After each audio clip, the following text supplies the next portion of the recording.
जय हिंद साथियों, नमस्कार सभी भाइयों को। साथियों, मल्टीपल लोन्स हो चुके हैं और अब ये डर सता रहा है कि कहीं ये लोन रिकवरी वाले आपके दोस्त, कलीग, यार या फिर किसी भी व्यक्ति को, आपके जानने वाले को फोन करके आपके लोन के बारे में ना बता दें या फिर आपकी सामाजिक प्रतिष्ठा को ना खराब कर दें।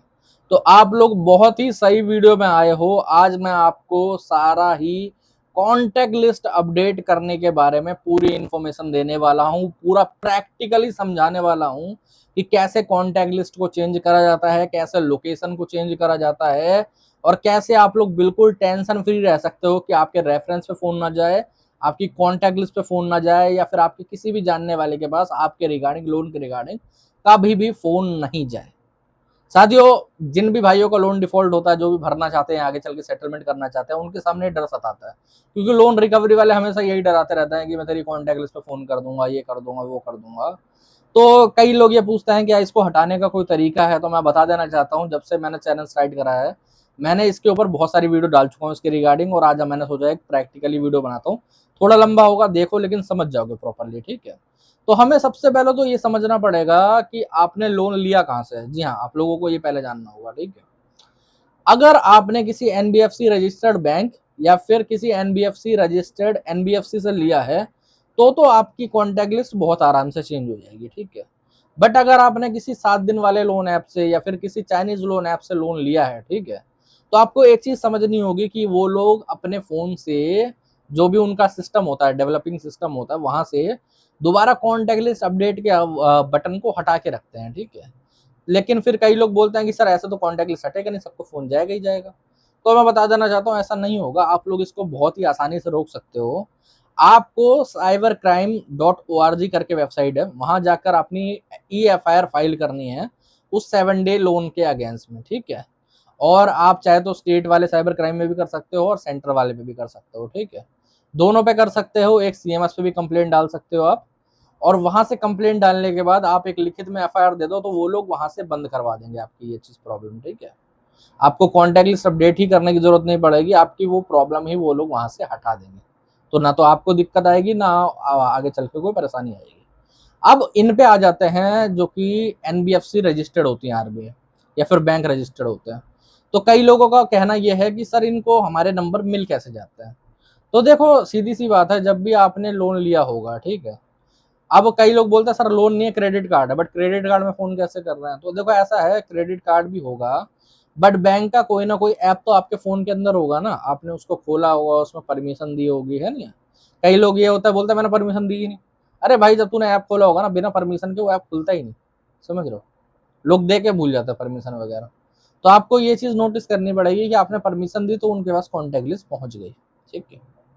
अब जो भी थर्ड पार्टी रिकवरी एजेंसी होती है, क्योंकि कोई बैंक फोन नहीं करता आपके कॉन्टैक्ट लिस्ट पे, ठीक है, जो थर्ड पार्टी रिकवरी एजेंसी होती है वही फोन करती है, ठीक है।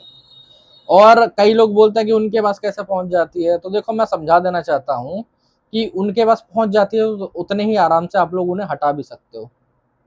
बहुत से भाई बोलते हैं कि सर वो लोग लिख के रख लेंगे कॉन्टैक्ट लिस्ट को। तो मैं उन्हें एक ही चीज बता देना चाहता हूँ कि ना तो वो लिख के रख सकते हैं एक्सेल फाइल में, ना ही कहीं पर पेपर में, क्योंकि किसी भी बैंक या किसी भी एनबीएफसी से करोड़ों आदमी लोन ले रहा है, ठीक है। करोड़ों आदमी का डाटा रखना पहली बात तो पॉसिबल नहीं है, ठीक है, फ्री फंड में। अगर उनको डाटा रखना भी होगा तो उनको फंड चाहिए होगा, उनको बताना पड़ेगा, परमिशन लेनी पड़ेगी। कोई भी सरकार आपका डाटा लीक करने की परमिशन नहीं देगा। और बताओ, ठीक है।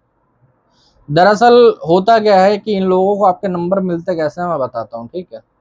सपोज करो, बहुत ही ज्यादा प्रैक्टिकली समझाने वाला हूँ, जो पढ़े लिखे हैं उनको भी समझ में आ जाएगा, जो पढ़े लिखे नहीं है उनको भी समझ में आ जाएगा। आपने अपने घर में एक टीवी लगा रखी है, ठीक है, और आपको सूर्यवंशम पिक्चर देखनी है, ठीक है। तो आप टीवी से रिमोट चलाओगे और उस चलाने के बाद टीवी ऑन होगी, उसके बाद सूर्यवंशम मूवी आएगी, ठीक है। अब ऐसा तो है नहीं कि टीवी बंद है, आपको जरूरत ही नहीं तो सूर्यवंशम मूवी अपने आप चलने लगे, नहीं होगा ना ऐसा। ऐसा ही होता है, जब रिकवरी एजेंसी को आपके नंबर्स पे फोन करना होता है ना, तभी वो लोग अपने सॉफ्टवेयर को खोलते हैं और वहां से आपके नंबर को एक्सट्रैक्ट करते हैं, ठीक है। अब इनको हटाया कैसे जाता है? अब जैसे मान लो कि सूर्यवंशम मूवी का जो चैनल है, वो उस मूवी को हटा के दूसरी मूवी लगा दे, सूर्यवंशम की जगह पे सपोज करते हैं धुरंधर लगा दी या फिर कोई मान लेते हैं शोले लगा दी, ठीक है। तो अब जब आप चैनल खोलोगे भी तब भी वहां पर सूर्यवंशम नहीं आएगी, या तो धुरंधर आएगी या शोले आएगी, है ना। ऐसा ही आप कर सकते हो, आप दोबारा से परमिशन देके उसको अलाउ करके अपनी कॉन्टेक्ट लिस्ट को चेंज करके वहां से नंबरों को हटा सकते हो। जी हाँ, सबसे आसान तरीका क्या है, मैं सबसे आसान तरीका आप लोगों को बताता हूँ। सबसे पहले अगर आपके पास दूसरा फोन है तो आप दूसरे फोन में ये ट्राई करो, अगर आपके पास दूसरा फोन नहीं है तो जो फोन है उसी के अंदर इसको ट्राई करो। अपने जितने भी कॉन्टैक्ट है उनको एक एक्सेल फाइल में बना लो, गूगल बना देता है आराम से, एक बटन दबाने की देर रहती है। आप लोग यूट्यूब पे चेक कर सकते हो उसके रिगार्डिंग, ठीक है। या फिर आप सारे कॉन्टैक्ट को डिलीट कर दो, इतना कोई इंपॉर्टेंट नहीं है आज के टाइम पे, ठीक है, बाद में मिल जाता है कॉन्टैक्ट। सारे ही कॉन्टैक्ट फोन से डिलीट हो जाने चाहिए, अगर एक भी रह जाएगा तो वो एक नंबर उनके पास पहुंच जाएगा, ठीक है। जब सारे कॉन्टैक्ट डिलीट हो जाएं तो अब आपको सारे ऐप्स को डिलीट कर देना, ठीक है। सारे ही ऐप्स को डिलीट कर दो, सारा प्रोग्रेस एक बार में कर दो ताकि आपको आगे चल के प्रॉब्लम ना आए, ठीक है। कई लोग बोलते हैं कि सर वो वाला एनबीएफसी अगर नहीं करेगा फोन तो मैं उनको बोल देता हूँ अगर कर दिया बाद में तो फिर आपको दिक्कत होगी, तो इसलिए आप सारे ऐप्स को डिलीट करो। सारे ऐपों को आपने डिलीट कर दिया, डिलीट करने के बाद अब आपको एक फेक कॉन्टैक्ट लिस्ट डालनी है, चाहे तो खुद से बनाओ चाहे किसी और से लो। जैसे मैंने अपने सब्सक्राइबर्स के लिए 10,000 नंबरों की कॉन्टैक्ट लिस्ट बना के रखी हुई है, 10,000 नंबरों की। करते रहो फोन, कितने करते रहोगे, ठीक है, वही नहीं पता लगेगा।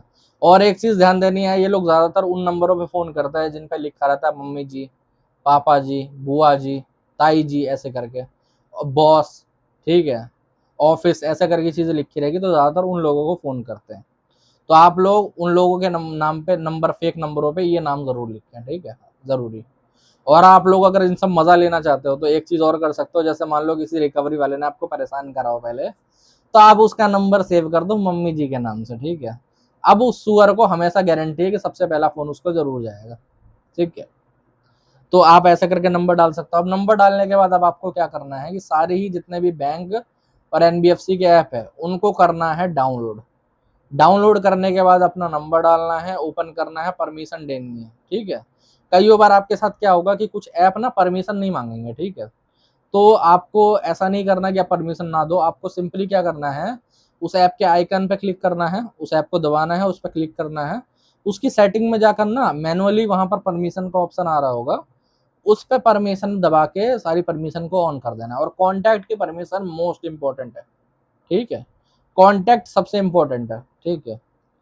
अब वहां पर ये करके आपको उस ऐप को 2-4-5 मिनट रहने देना है, फिर उस ऐप को डिलीट करना है, फिर आपको दोबारा से इंस्टॉल करना है, दोबारा से परमिशन देनी है। ये चीज आपको कम से कम 5 से 10 बार करनी है मिनिमम, ठीक है।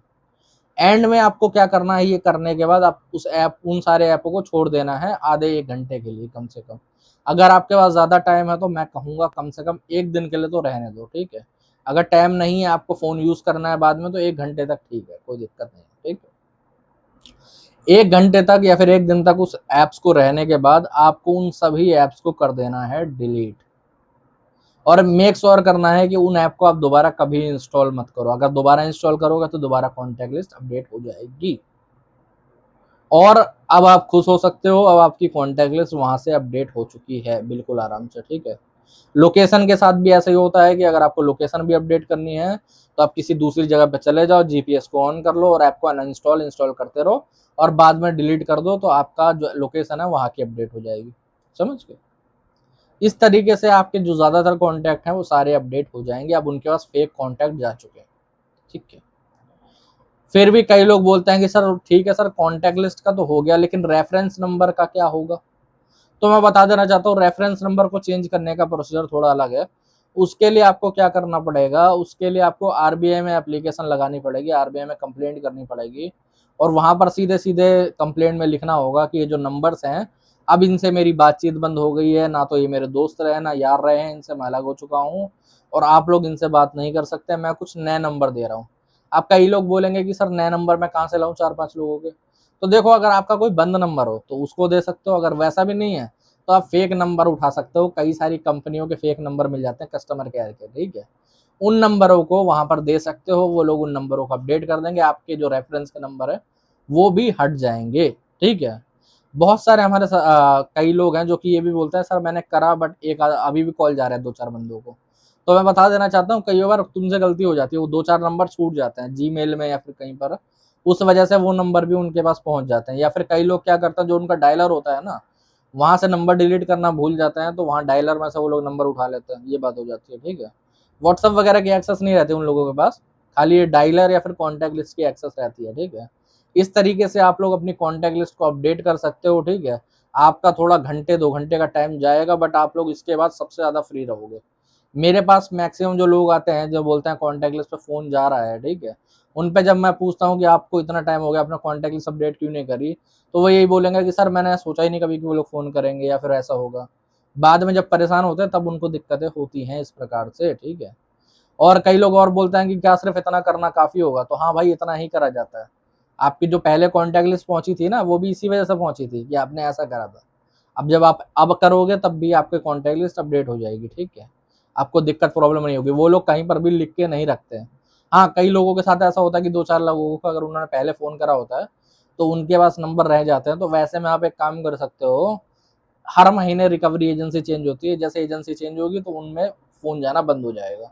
या फिर आप सीधे आरबीआई में एप्लीकेशन लगा दो, वो रोक देंगे, कोई दिक्कत वाली बात नहीं है। ठीक है, जो जो तरीके मैंने आज आप लोगों को बताए हैं, इनको फॉलो करो, आप लोग कॉन्टैक्ट लिस्ट को अपडेट करो। अगर नहीं कर पा रहे हो तो किसी की हेल्प लो, बट करवाओ, क्योंकि सबसे बड़ी दिक्कत लोगों को यही आती है, प्रॉब्लम सबसे बड़ी यही आती है। लोग एड्रेस चेंज कर लेते हैं लेकिन कॉन्टैक्ट चेंज करना भूल जाते हैं, ये प्रॉब्लम सबसे बड़ी है। ठीक है, तो आप लोग इसको सॉल्व करो, आपको दिक्कत प्रॉब्लम परेशानी कभी भी नहीं आएगी। ठीक है, बाकी साथियों, आज के वीडियो में इतना ही। सभी भाइयों को जय हिंद।